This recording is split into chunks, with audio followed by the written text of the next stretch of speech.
Good evening and welcome to Suaangan. I'm Stan Rubin. Tonight is our last program of our TVNC season, so tonight we'll bring you program highlights for our next fall schedule. Next fall, our program will begin at 7:30 p.m. Mountain on Fridays. If you have any questions or need information, our phone number and address will appear on screen later. We would also like to hear if you have any program ideas involving Inuvialuit of the Western Arctic. First tonight, comments on the International Whaling Commission that happened in Kyoto, Japan. Les Carpenter is the Executive Council member for the Inuit Circumpolar Conference. Norm Snow is the Executive Director of the Joint Secretariat in Inuvik. First of all, I'd like to thank both of you for coming in, and I appreciate your time. Norm, what is the International Whaling Commission and what are its views towards whaling activities? The International Whaling Commission was established in 1946. I think it had its first meeting in 1947. At that time, it was all of the commercial whaling nations that wanted to get together to rationally utilize the whaling stocks that they were pursuing and to conserve those stocks for future commercial use. Who were the main countries in the first startup of the commission?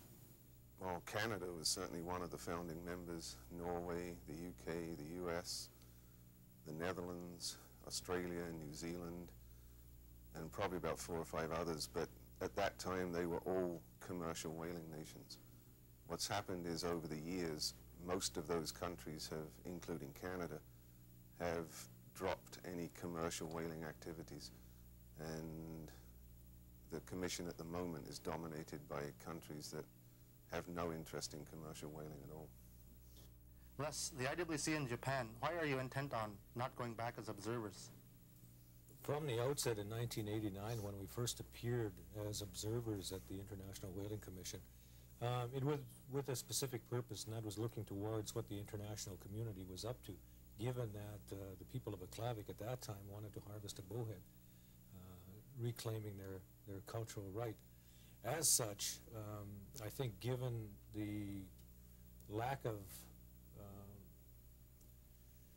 understanding and the lack of interest that Canada and the Aboriginal people and us as well had shown previously with specific regard to the whole sealing issue, and after that the fur issue and then the leg hole trap, we were behind the 8 ball in terms of what the international community was dictating to the Aboriginal people and to Canada.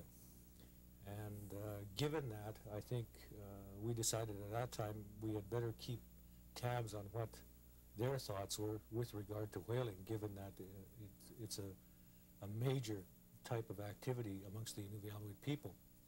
So over the years, in terms of our monitoring some of the activities, I mean, we've seen some drastic change and change that is all negative in respect to what it is we're doing on an Aboriginal level.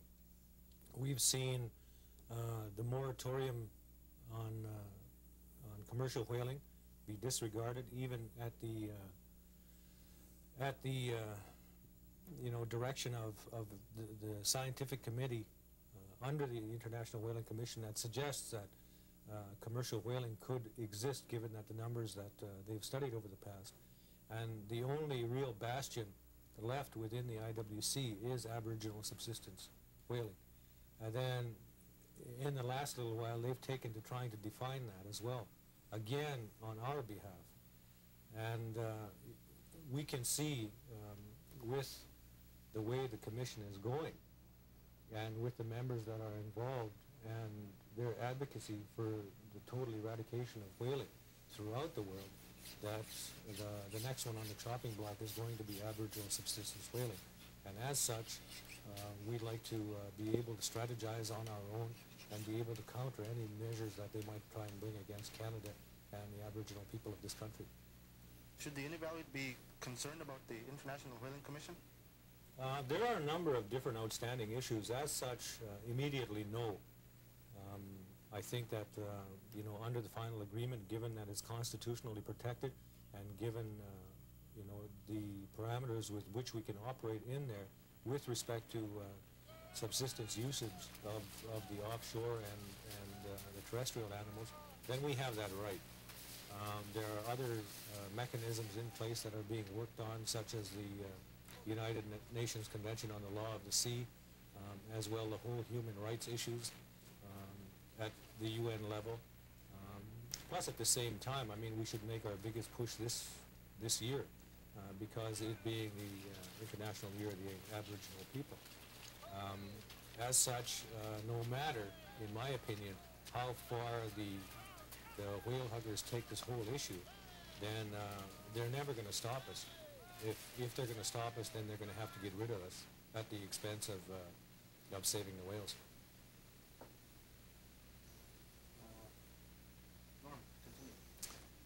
Yeah, there was one other aspect of the activities of the International Whaling Commission that were of interest to the Inuvialuit, and that was that the IWC is moving towards the management of small whales, and beluga have been and continue to be and will be in the future a major interest for the Inuvialuit. Now that there's the acclavic bowhead interest, that's the revitalization of an age-old tradition. But beluga are the principal whale that's harvested in the area, and the Inuvialuit wanted to monitor the moves that the IWC was making in assuming the responsibility for managing small whales. They're gradually inching towards that as each year goes by. They're assuming more and more that responsibility, although they haven't officially decided that they really have the ability to do that, but they're moving towards it. Can they get to that point at some time in the future? Well, we think that they can, and they likely will. What kind of an attitude did you find from this commission towards subsistence whaling? I think that it's being accepted right now, and it's being accepted mainly because of the power of the U.S. and the fact that the U.S. controls the commission, even in their dealings with other like-minded nations who are as powerful as the U.S. in terms of dealing with the anti-whaling movement, being the UK, New Zealand, Australia. But at the same time, given that we have the Alaskan situation with the Inupiat on the North Slope, they're the ones that harvest bowhead from a stock that has been monitored closely by the International Whaling Commission. And even though the U.S. advocates anti-whaling to a large degree, they still, in a large part, at this point in time, look after the interests of the Inupiat people. As such, because they say that they need that, then for sure, you know, they put the pressure on Australia, New Zealand, and the UK and whomever to follow in their footsteps. But given that there may be some question next year when it becomes a quota year for the bowhead, and given some of the politics that are going on with respect to whales and Aboriginal subsistence usage, then again, it's my opinion that eventually it's going to come down to eliminating that part of whaling as well. What are they trying to do to further complicate whaling activities with subsistence users and commercial whalers? I don't think they see it as complicating. They want to expand their competence, is the term that they use, their mandate, to manage all of the world's whales. As I said earlier, within the Commission itself, they haven't yet decided that they really have that responsibility. Perhaps someone can consider that as complicating the issue. What it would do is it would establish a level of global management for small whales. But if you think about that, it doesn't, they're going to have a lot of difficulty doing that in practice, because there are only 38 members of the present International Whaling Commission. One of those, as I said, Switzerland doesn't even have a coastline. There are about 130 or 140 nations in the world that have small whales within their coastal waters, and none of them are members of the Commission. So even if the Commission did have, and assumes, as we think it likely will at some point in the future, the ability to manage small whales, then 3/4 of the countries that they would want to influence or to manage aren't members of the Commission, and it's rather difficult to see how they would be able to do that practically. With all the IWC's influence, what have they done in the past, or what can they do now to subsistence whalers? Well, as Les said earlier, the IWC does have the ability to globally manage large whales. No one is doubting that, either on the Commission or really outside of it. And one of the stocks that they have to set strike limits or landed quotas for is the Bering Sea bowhead. They have been, the IWC that is, has been regulating the take of bowhead by the Inuvialuit since about 1977, and that's on their books. That's an ongoing task for them. There are other Aboriginal subsistence hunts for large whales that they also regulate. One of those is for about 179 grey whales that the Russians, I guess, take on behalf of the Siberian Inuit, and also minke and fin.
Somebody who comes from the same type of background that we do in dealing with living off the offshore, with regard to cod fisheries and stuff like that.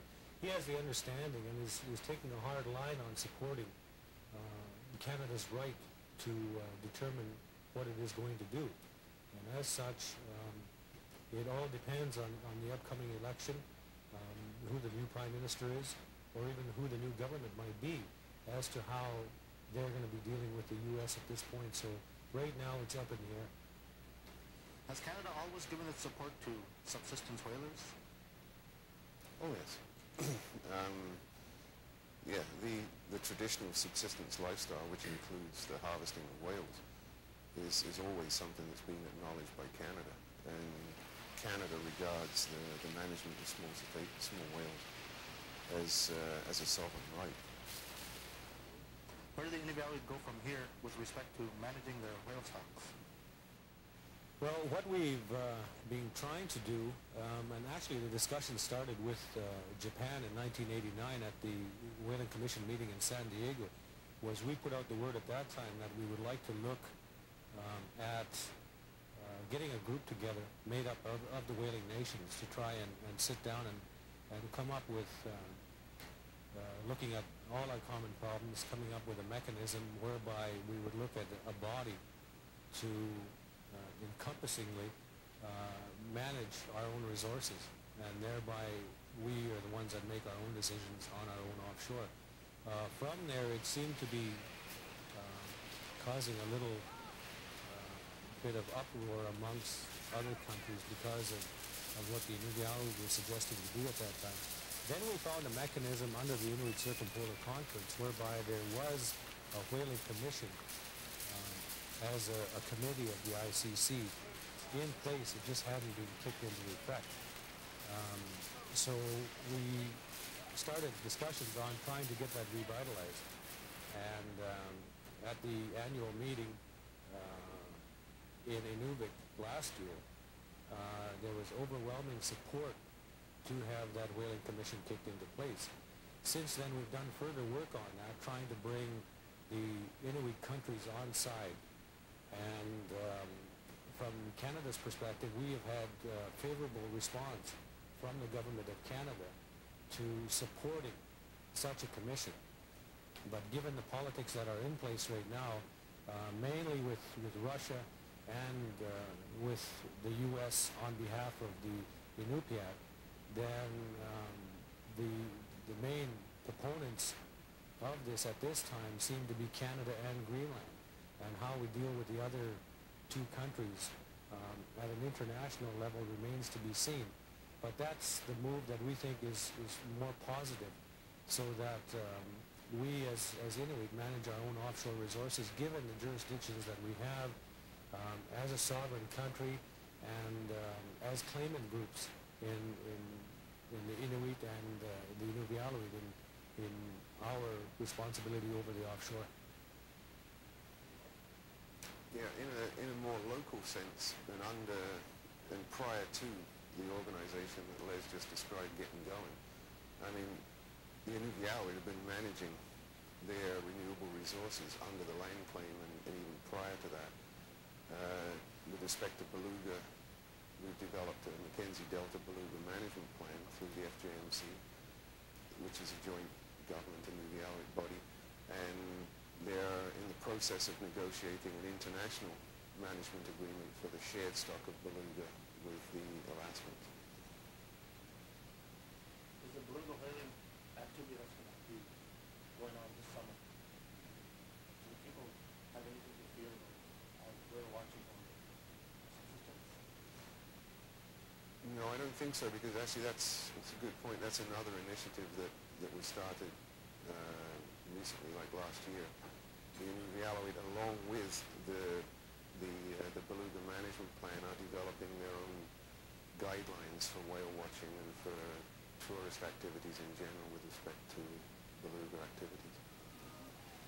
Going back to that meeting, you had a comment about Britain and USA, cleaning up their backyard. What do you mean by that?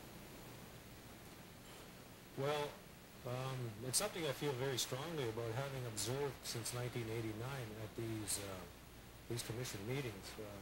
The setting, which is rather embarrassing, it's degrading, demeaning, and it boils down to being a total joke as to how it operates, at least from an international standpoint, when you expect that people at that level of leadership should be acting responsibly on behalf of their countries.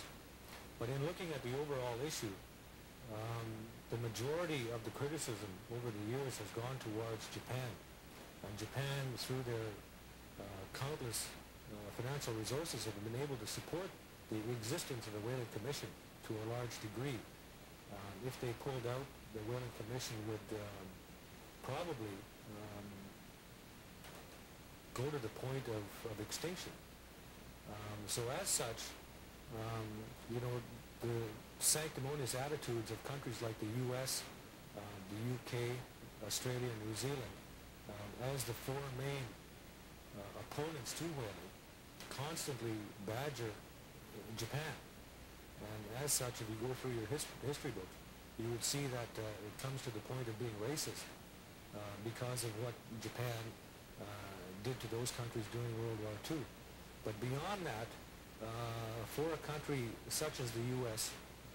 that had the largest oil spill in the world and destroyed shoreline that was important to the offshore resources, is something that I cannot accept. And for them to have driven the American Indians, from Plymouth Rock all the way around the whole U.S. and basically tried to exterminate, then it's something that I think everybody should know about. And they try to pass this off. The same with Australia. you know? I mean, that country oppresses its Aboriginal people beyond belief. And it's all those countries that have gone out, and they're the ones that put some of the whale populations close to extinction. And yet they try to come about as though they're you know, born again, and we're the bad guys now, where we have never extincted a species. And then you take the power that they exert over the rest of the world, given you know, the political might that they have and the financial resources they have. I mean, we saw a total turnaround at this commission meeting.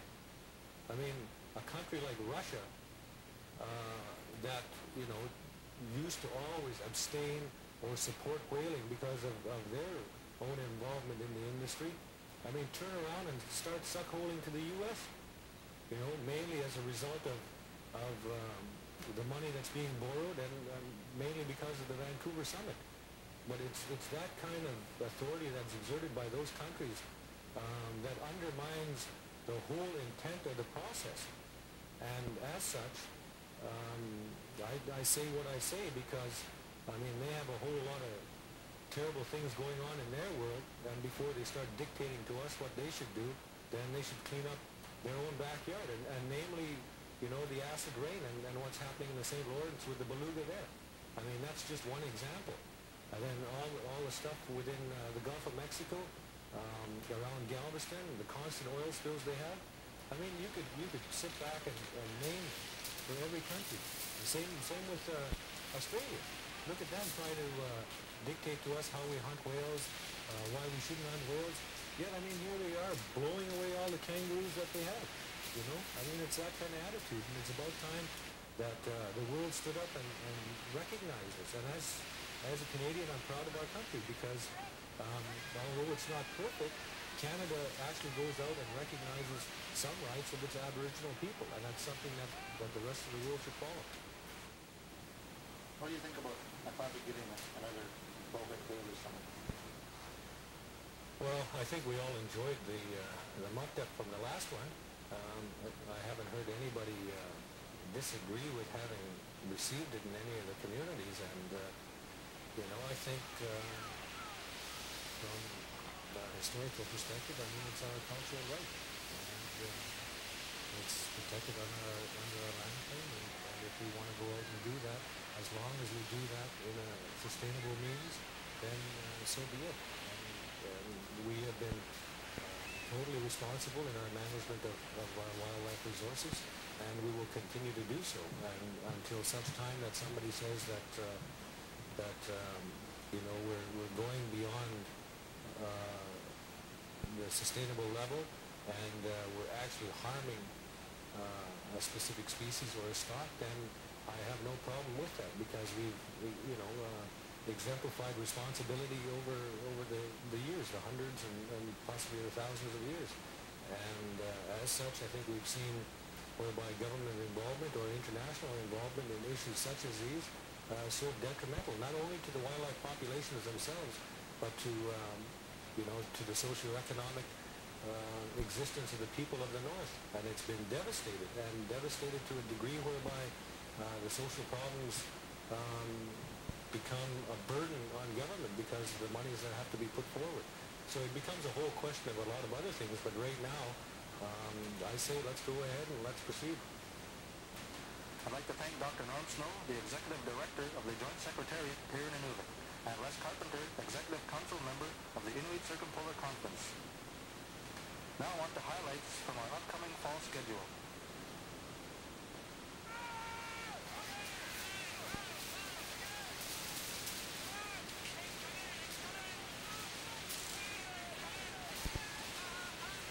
The bowhead hunt will once again be a major project for ICS TV when it goes ahead.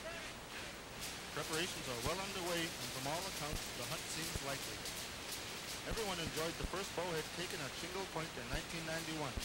If all goes well, we hope to see hunters and families out there where the hunt will take place.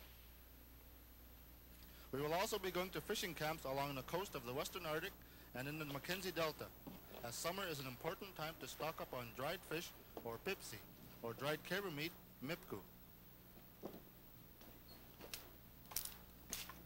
Most summer camps will be busy preparing food caught or hunted.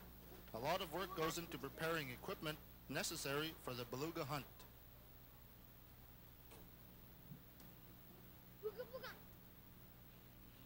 East Whitefish Station, or Nalgogak, will be very busy with the whaling season. Hunting, harpooning, shooting, cutting, drying, and cooking all have to be done in order to have your muktuk prepared for the coming winter.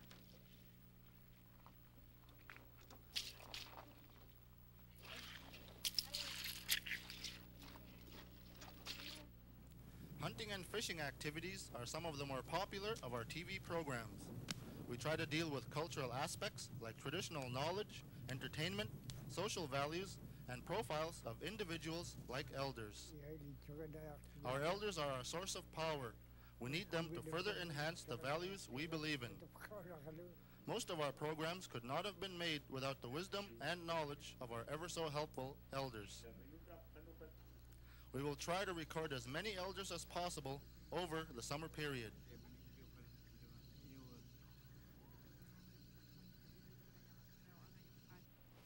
We will again be out on the land and in the hamlets to gather stories and information about people that live off the land most of the time.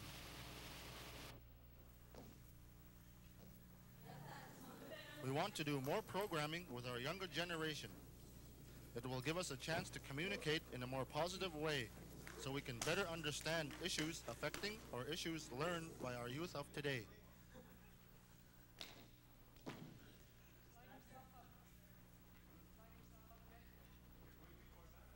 Meeting people will be our main goal over the summer, so program ideas about Inuvialuit will not go unnoticed.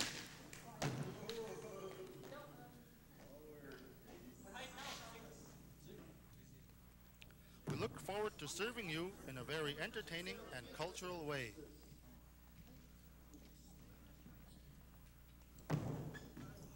Stay tuned to Suaangan next fall, Fridays at 7:30 p.m. Mountain.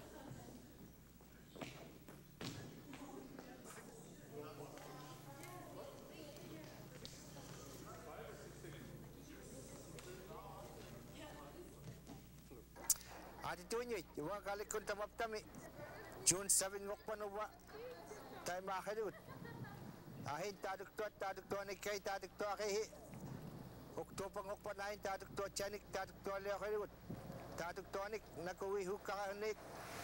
Taduk kofi. Phone na magiptigut 979-2320. Collect.